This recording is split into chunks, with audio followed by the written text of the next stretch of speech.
सिंध तकसीम हो चुका है, सिर्फ ऐलान बाकी है। 3 सूबों में निगरा हुकूमतें आ चुकी, सिंध में निगरा हुकूमत का इंतजार रहेगा। खालिद मकबूल सिद्दीकी की तनकीद। इलेक्शन कमीशन के बाहर मीडिया से गुफ्तगू में MQM रहनुमा ने कहा कि इलेक्शन कमीशन को तहफ़्फ़ुज़ात से आगाह कर दिया, शफाफ इंतखाबात ना हुए तो बहरानों में इजाफा हो जाएगा। फारूक सत्तार बोले, हल्का बंदियों पर एतराज़ात जायज़ हैं।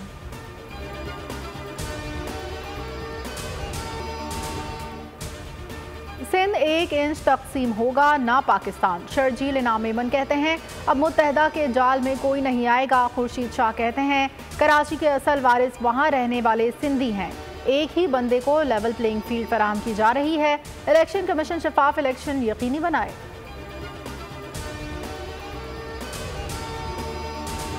इंतखाबात के लिए हिकमत अमली। मौलाना फजलुर रहमान और नवाज शरीफ के दरमियान मुलाकात आज होगी। दोनों रहनुमा जाती उम्रा में बैठक लगाएंगे। सीट एडजस्टमेंट के फार्मूले पर गौर होगा।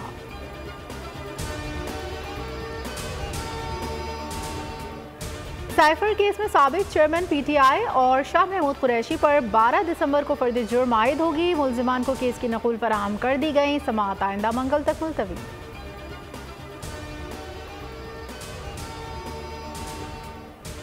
सरमायाकारों का एतमाद बहाल। पाकिस्तान स्टॉक एक्सचेंज में नई तारीख रकम। ट्रेडिंग के दौरान 1007 पॉइंट का इजाफा।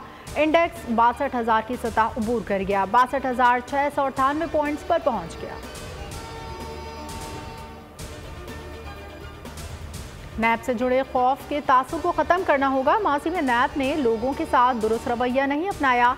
चेयरमैन नज़ीर अहमद कहते हैं नैब की वजह से खौफ है। इसका मतलब है नैब अपने काम में दुरुस्त नहीं। नैब अब आपका मुहाफिज और मुआवनकार होगा।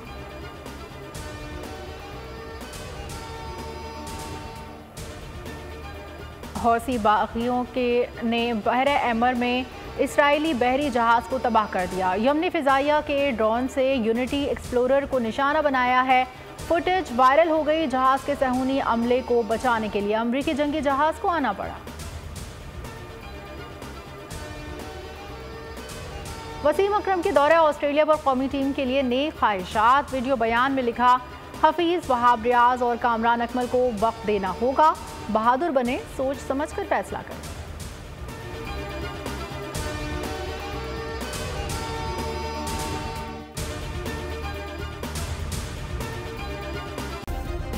सब्सक्राइब करें और बेल दबाएं ताकि कोई खबर रह न जाए।